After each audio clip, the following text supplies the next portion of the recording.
Hello, how the tech are you? This is our weekly tech show on Echoplex Media. We talk about science news and tech news and any kind of science and tech stuff we feel like talking about.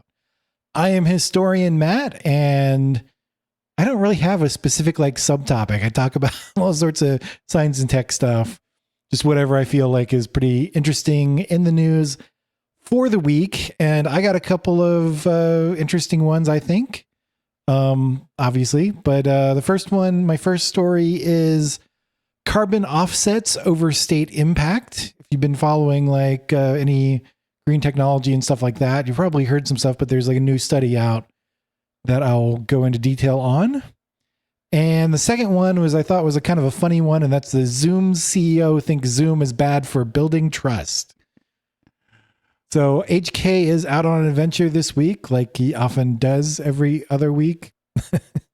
So you with the homosexual lighting or the bisexual lighting? That's bisexual lighting, sir. I'm a homosexual person in bisexual lighting. Don't get it too confused. So yeah, I'm producer Dave. I'm the producer of this and every show here at Echoplex Media.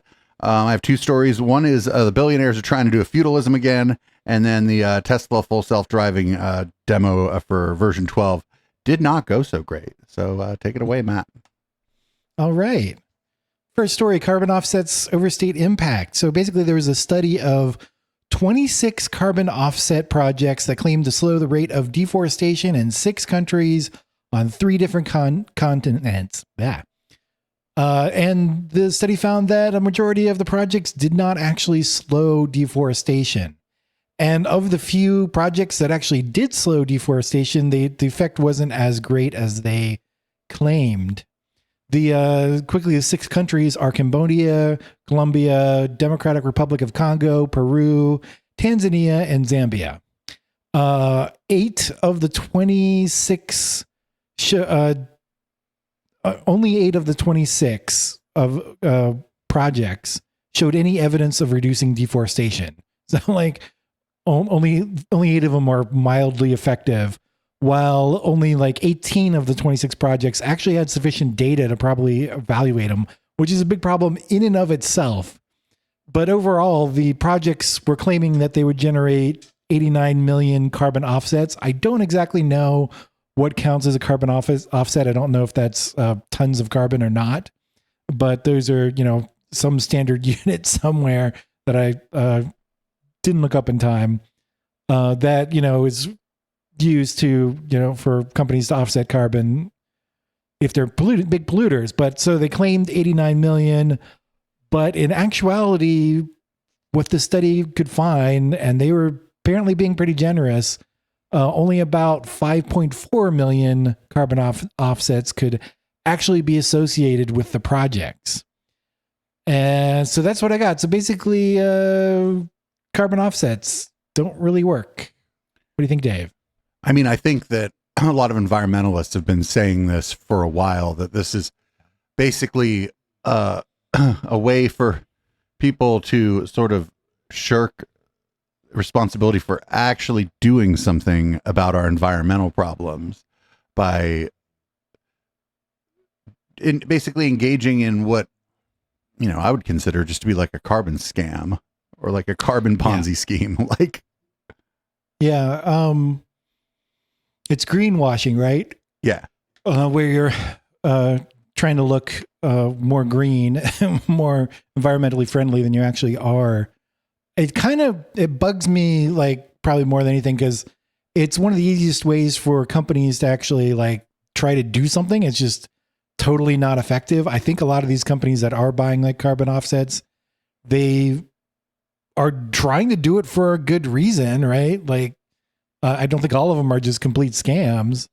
But yeah, it just seems like those companies and groups that are creating the carbon offsets themselves or creating the projects that are supposedly producing the carbon offsets are scamming everybody about it. And there's not a whole lot we can do about it right now, except instead of going for carbon offsets, you need to be just doing stuff to reduce your carbon footprint in general. Not that it should be an individual thing, since it's mostly companies that are causing the problem to begin with. You don't have much choice. Right. Yeah. And that's the thing, is that it's almost like a hall pass to pollute. in a way. Yeah. And okay, sure, you buy the carbon offsets, but that doesn't mean that you're not polluting, right? Like, right. It's weird. It's like, you remember when the Catholic Church used to sell indulgences? Yeah. It's it's exactly the same thing, isn't it? It's sort of like that. I mean, it doesn't, you were still sinning or whatever. It's, it's just that you gave the Pope some money, or maybe a ruby the size of a baseball, or I don't know what kind of stuff you had to give the Pope or your local priest or whatever. But it was, you weren't. Yeah, this is basically indulgences.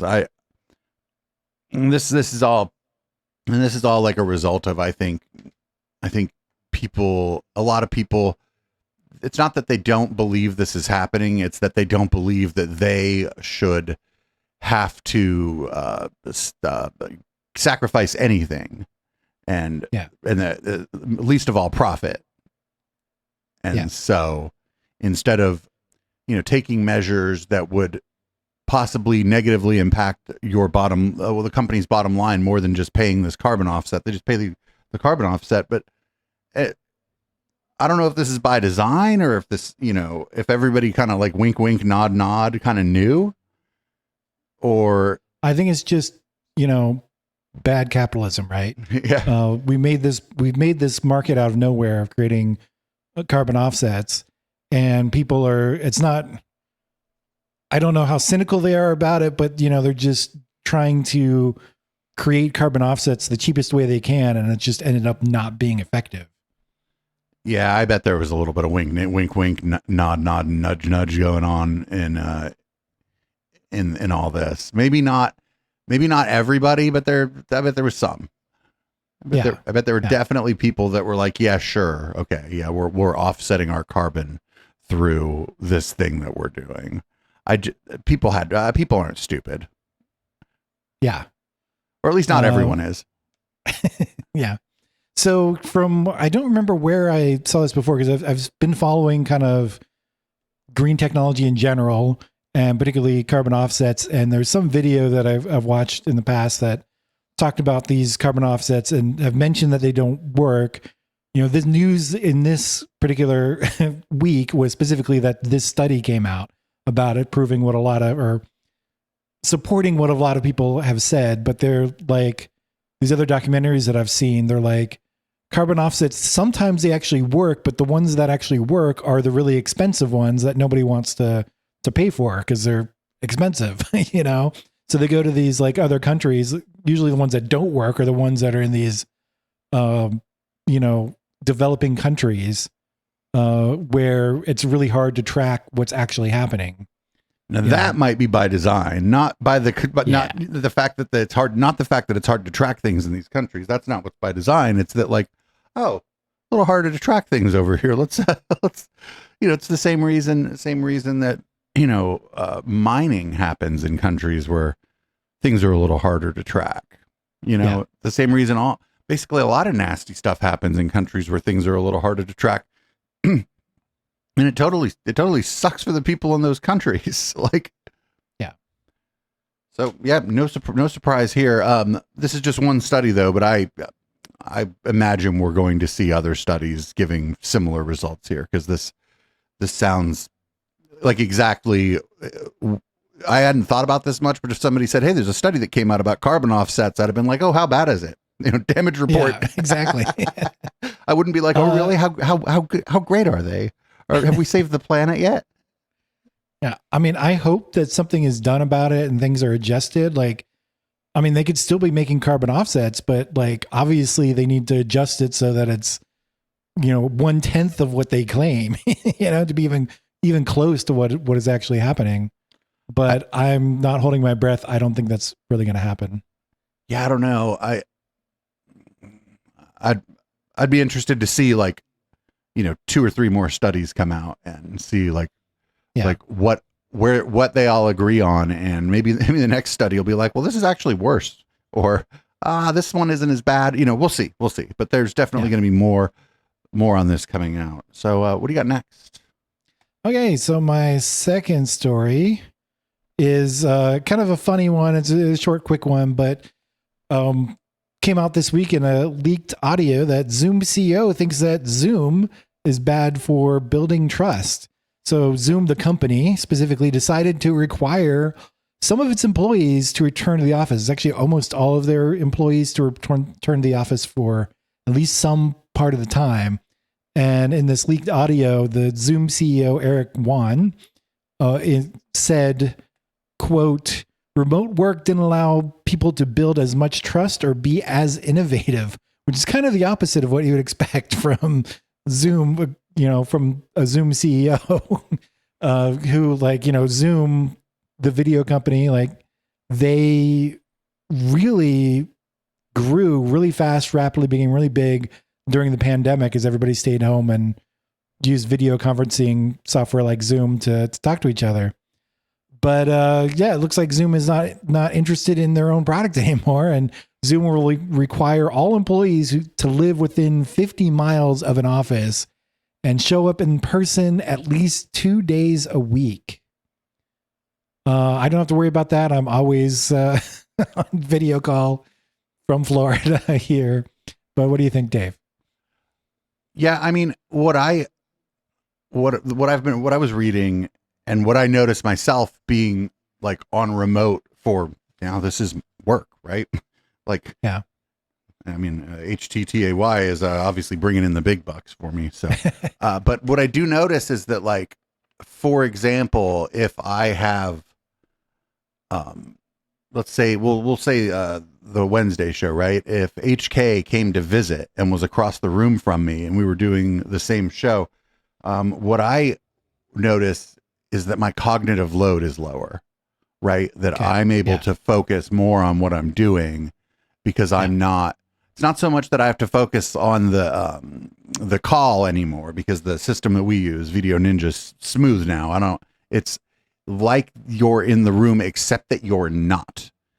And so it's not that I have to fuss with the technology. Like, if you remember, I had a couple meltdowns when we were trying to use Skype for this.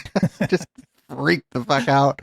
But but I imagine that in these meetings, everyone's cognitive load is a little bit higher just because they're dealing with their colleagues all being on a screen. And some people's internet isn't that great.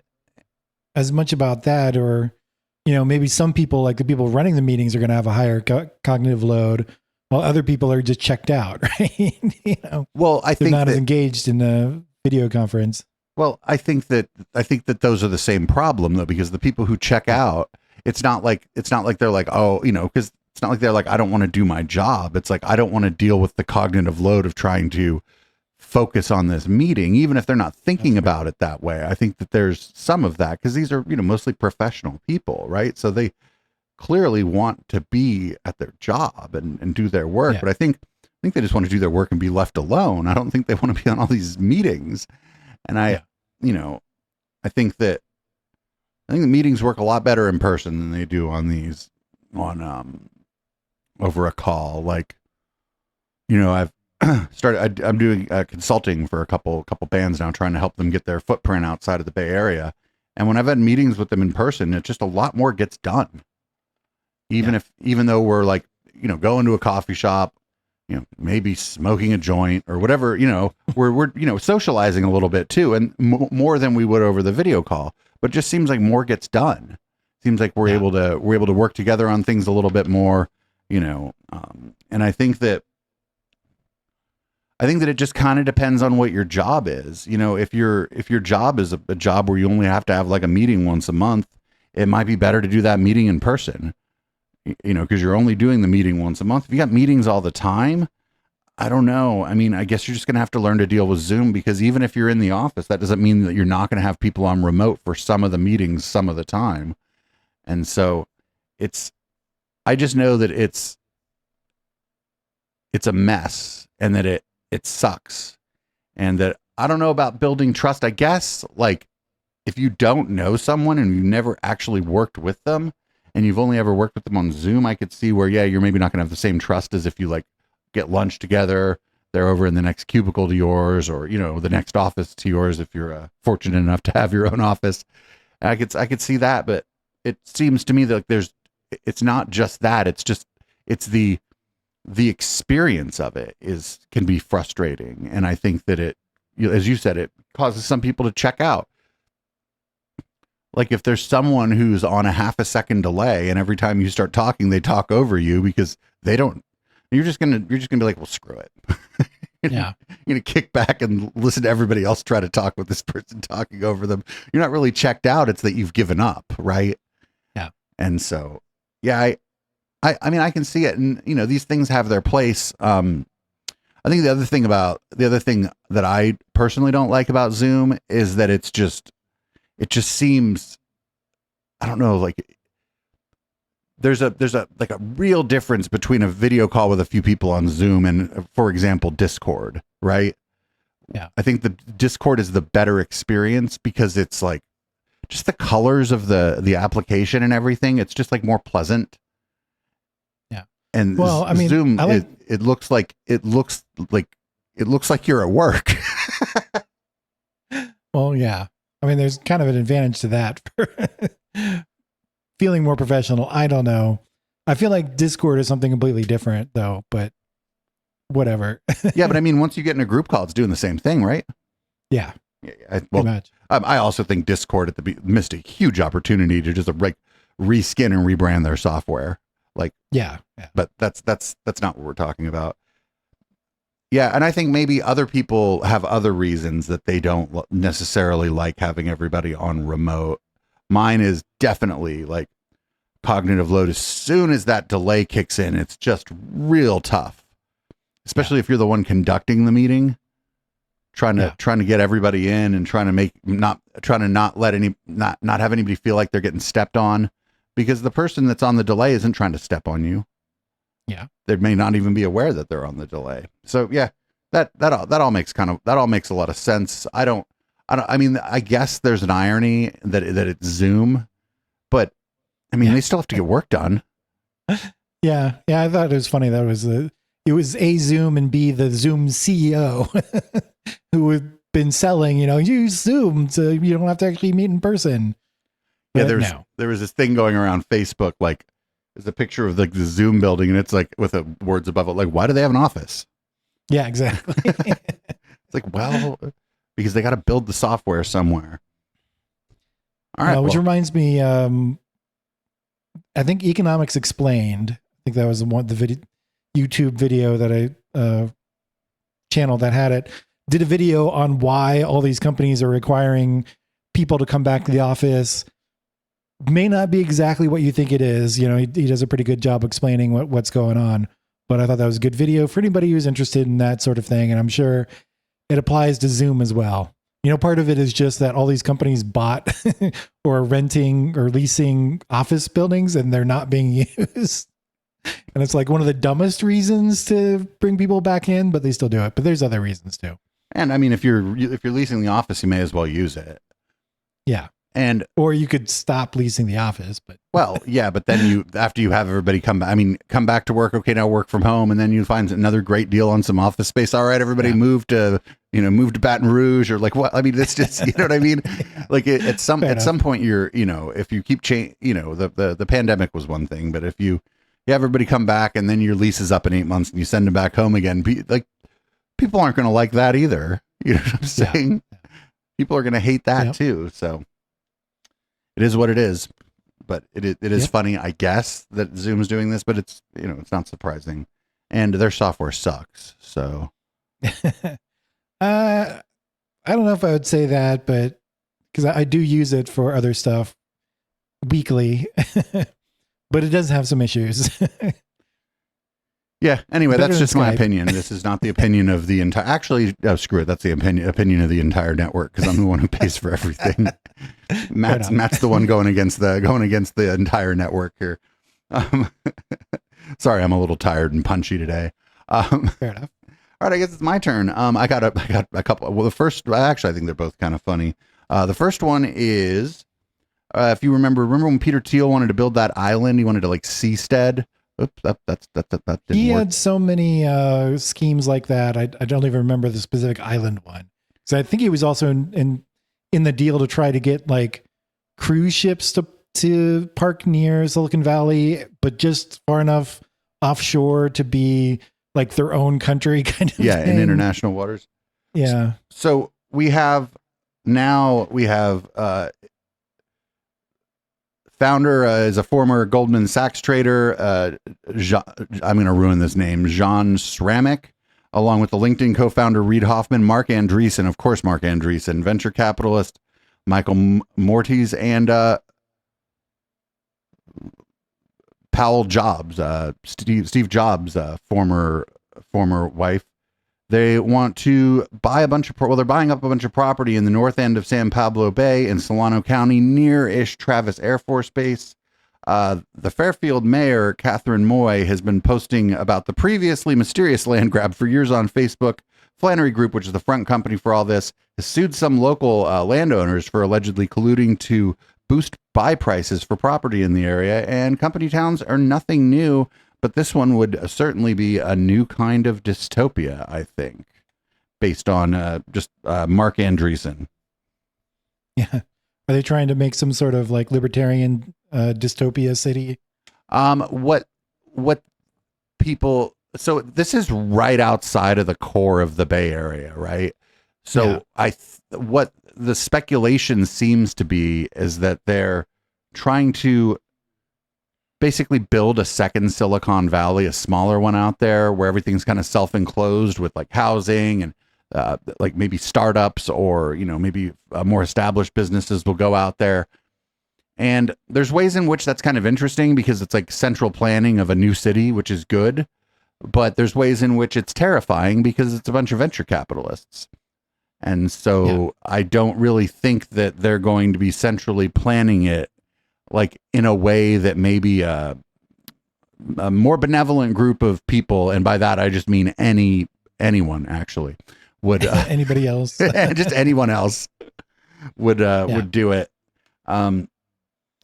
It could be other reasons because it's not really ideal for housing because of its proximity to the Air Force Base, and people might get annoyed in the offices there too if it's really noisy. Because it's not like the Air Force Base is going to be like, oh, we'll be quiet for you. Right. Like that's an Air Force Base. It is a military Air Force Base. They're doing exercises around there. They're probably flying low, doing stunts. I mean, maybe they're just setting up a place for rich people to watch airplanes do stunts. Who knows? Yeah. But I don't like it.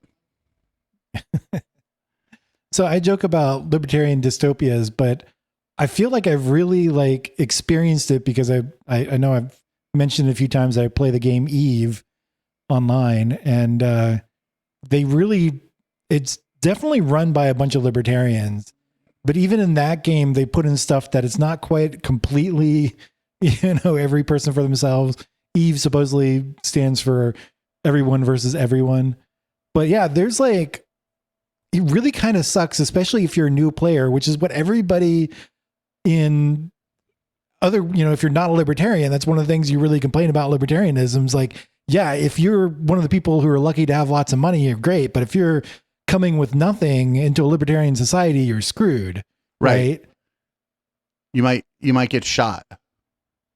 And then you don't have enough money to hire a court. Yeah, exactly. Like you're completely screwed. You're in a terrible position. How are you going to like become one of these, tech gurus or something? So this does exist within Solano County. So I don't think they'd really be able to do they couldn't go 100%. They wouldn't even be able to do much at all because Solano County is like a Bay Area county. They're not going to let them I don't think they're going to let them do anything. Actually, they're going to be like, you want to do what? Yeah, it's probably just sounds more like it's just going to be a company town. Yeah, that seems more likely. And it would just, unfortunately, I feel like it might start off like nice, but then I feel like people with like more money would actually move outside of the company town to like the nice parts of Solano County, maybe where there isn't an F-16 fighter flying past your compartment every 15 minutes. And so then I think, unfortunately, it would end up, if anything goes there and if it is a company town, unfortunately, I think it would end up being the lowest wage workers live in the company town. And then And the amenities would go downhill, because what would the venture capitalists that would run the town, what interest would they have in, actual working people's living conditions, especially Mark Andreessen? Yeah. I mean, I think he would just be like, well, can't we just feed them to lions? Exactly. You're not useful. Why don't we just kick them out?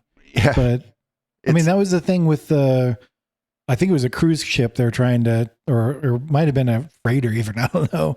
They were trying to park off the coast of Silicon Valley, because it's like, oh, then we'll just bring in, people from other countries to stay on the ship, and then they can work in Silicon Valley but not really be here, and so we can pay them like crap. And I'm like, that sounds like human trafficking. Servitude. Yeah, and human trafficking. Yeah, it's incredibly horrible, and yeah, but it doesn't sound great.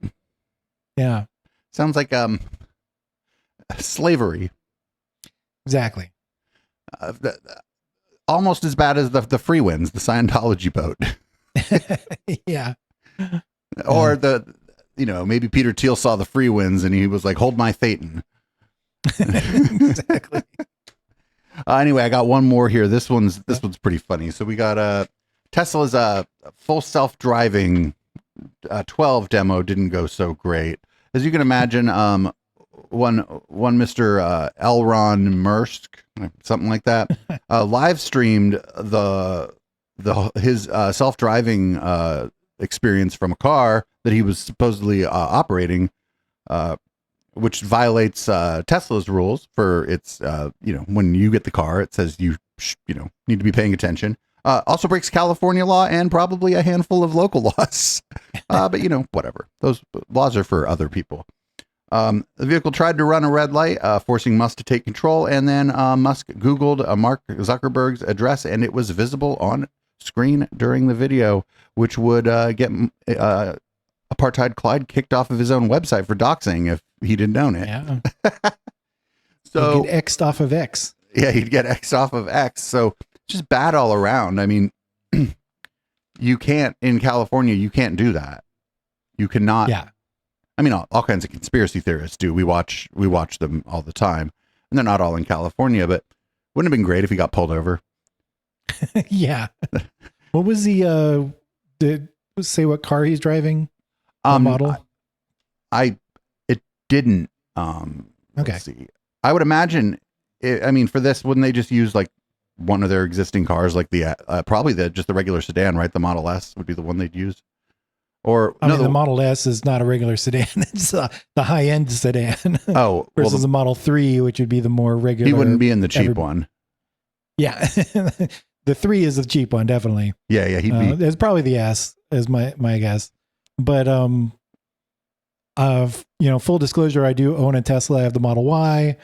I do not have full self-driving. I didn't even bother trying to get it, even though as time goes on, they charge more and more for it. But yeah, I've heard all sorts of horror stories about this thing not working and being very dangerous, even though there's at least one YouTuber that I watch who will do a video from their car and they just put it in full self-driving and they're clearly not paying attention to the road, just recording a video while riding in full self-driving in their Tesla. I'm sorry, I'm not going to do that. It's just too dangerous at this point. Yeah, I think even calling it full self-driving is, even he can't make it work right. He had to take control of it, so it didn't run a red light. So this is just, what is, I forget, was it Mercedes? Like false advertising, right? Right. I think Mercedes-Benz had a really good marketing around it when they first had it. They just called it advanced cruise control, which is a much better name.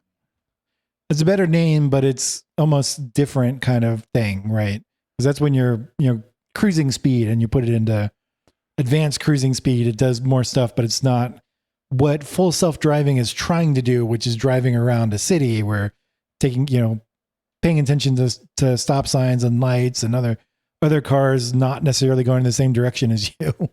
Yeah. But yeah. Terrifying. I wonder if he thought about not intervening, like thought maybe the car would save itself from running the red light. I'm sure some people who have it, like that's happened to some people, or they think the car like knows what it's doing, or they just aren't paying attention. Because that's a big thing with full self-driving. The reason it's super dangerous is as you like leave more and more things for the car to do, it isn't like it's not like a conscious thing, but you just start paying less and less attention because you don't have to, right? So then a full self-driving car has to be able to do everything safely. It has to completely take over, and you cannot assume that somebody is paying attention and will take over if there's a problem. Right. It's almost like all or nothing. Yeah. If it's that's why a lot of other car companies are taking a lot longer getting their own version of full self-driving out, because it's something that you really, really have to test, and it can be very dangerous. But Tesla has to be on the cutting edge and do the dangerous thing. Yeah, it's wild. I'm glad it failed on him, though. To be perfectly honest, I'm glad it failed on him. I'm also glad that nobody got hurt or whatever. Well, not glad. Yeah, I'm glad that nobody got hurt. Asterisk. Yeah. But like if it failed on this 20-25 minute thing, he shouldn't be allowed to call it full self-driving. I think it should be driver assist. He shouldn't be able to let anybody use it. Like, it shouldn't even, not, I'm completely ignoring what it's called. Like, if it fails in a 25-minute thing, demonstration that I assume that they had driven on before to test that exact route, right? Right. Like, they should have, if they didn't, that's a big problem, but uh-oh. Be something that's releasable. Looks like I froze. You unfroze. Okay, good. This is like I'm delayed, but that's okay. High-tech podcast here, everybody. Yeah, I don't think people should be able to use it. And not for nothing, this was like in Palo Alto too, where they've done a lot of their testing like in this area, It's not like they're, and I mean, Palo Alto's got some sort of narrow areas or whatever, but it's not San Francisco. Yep. San Francisco's crazy, right? Like driving in San Francisco is hard. And this is the burbs essentially that they're in, and if he was headed towards, surprised. I'm kind of surprised they're allowed to do it in Palo Alto, because that's the rich part of Silicon Valley. Yeah. And, if he was headed towards Zuck's house too, or whatever, things are kind of far apart there, it's not it's not a bustling area. That's why all the rich people live there, because it's kind of quiet. So yeah, they shouldn't be able to do it. But then like there's all these robo taxis in San Francisco that they're letting happen. But also, those robo taxis in San Francisco, I don't know if you noticed, they have like what appears to be like a Doppler radar on the roof. Like they're using probably not only are they using cameras and like LiDAR, but they're probably also planning the routes in advance, using maps, like advanced maps that they have. And I think the Tesla ones, they're just using visual cameras to do it. Yeah, that was a big complaint, because they're like, the cameras aren't as reliable, but Elon Musk is like, but the cameras are way cheaper than putting on radar systems, even though the radar systems are more reliable. Well, they don't confuse the side of a truck with the sky. Well, and you would think that you would have both. Yeah, that's what a lot of them do, is have both. Yeah, I would be much more comfortable with both. And like, some system by which it communicates with other vehicles would be nice too, but that's all money. That's all money. That's ways out. But I think that's when it's going to be safe, is when the cars are all communicating with each other. So it knows, like, it doesn't really care what kind of car it is or whatever, but it knows that the approximate location of all of the cars around it. We just lost Matt. Well, this show's recorded live, everybody. As you can tell. I don't think I've ever had this happen on this particular show. There we go. You're back. But we've never had this happen on this particular show. That's interesting. Well, you're the one who does the editing, so. I don't know what I'm going to do. I just leave it. Leave it. But yeah, I was just saying that, like, this is, when this gets safe, it's going to be when the cars are able to communicate with each other, and when cars, you're still going to have to be able to tell when there's pedestrians and whatnot, but cars knowing where each other are, and some telemetry from cars, and maybe even knowing what the cars around you plan to do, that's when this is going to be very safe. And it'll be a lot safer, definitely. That's when it's going to be like safe, like air travel safe, right? Yeah. And that's a ways out, because first of all, imagine all these companies trying to agree on a standard. Get out of here. But it's car companies are a little better at that, but Tesla won't. But yes, the car companies will. Although, I think the major car manufacturers certainly would be inclined for there to be a standard. Yeah. But yeah. Anyway, that was the news for this week, including a couple technical difficulties. I think I'll read the show out if that's okay. Probably a good idea. This has been How the Tech Are You, a tech show with some technical difficulties this week. You can find all of our stuff at echoplexmedia.com and check out our live shows. That's twitch.tv/echoplexmedia. And if you are inclined to support this project, it will not get rid of any future technical difficulties, but patreon.com/echoplex, or similar memberships and merch at eplex.store.